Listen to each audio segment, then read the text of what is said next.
Oh wow, that's delicious. This is a Riesling, a glass of Australian Riesling. It's actually Yolumba's Pusey Vale 2023 from the Eden Valley. Unbelievable vineyard, unbelievable wine. And Riesling is an extraordinary grape variety.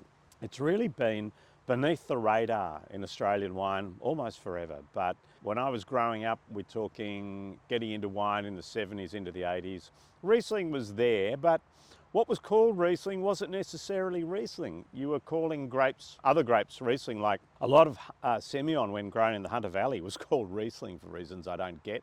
And Cruchon, a crap French variety grown in Clare, was often called Clare Riesling. All that fortunately is gone.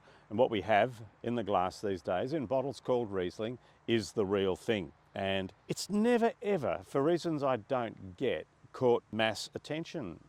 Give you an example. Before the Kiwis got into Sauvignon Blanc big time, they tested firstly Gewürztraminer and then Riesling to be their big time white wine to take over the world, as they've done so well with Sauvignon Blanc. And they can sell oceans of ordinary Sauvignon Blanc.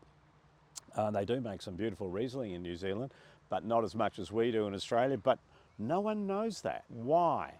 Riesling is an amazing drink. It's perfumed, it's floral. It has all the intensity and brightness you could want. In Australia, typically, it'll be citrus on one hand and possibly pear, apple the other. It's always very floral, fragrant. It's also very textural. So it goes tremendously long down the palate, finishes clean and crisp and brittle. We in this country typically make it dry. We're the only country in the world that actually does that. Riesling, when grown in Europe, Alsace in France or in Germany, is typically quite sweet. Even what they call the dry ones, Trocken in Germany, are to an Australian palate quite sweet. But we make it dry typically, although today we're finding more and more slightly what we call off-dry examples of the grape. We do something very, very distinctive with this grape. Why, I hear you ask, am I talking so much about Riesling? Well, on Wednesday, the 13th of March, we celebrate International Riesling Day.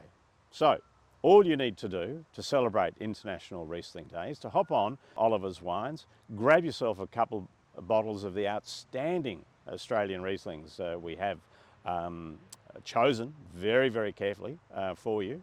Have yourself a wonderful International Riesling Day on Wednesday, March the 13th. I'll drink to that.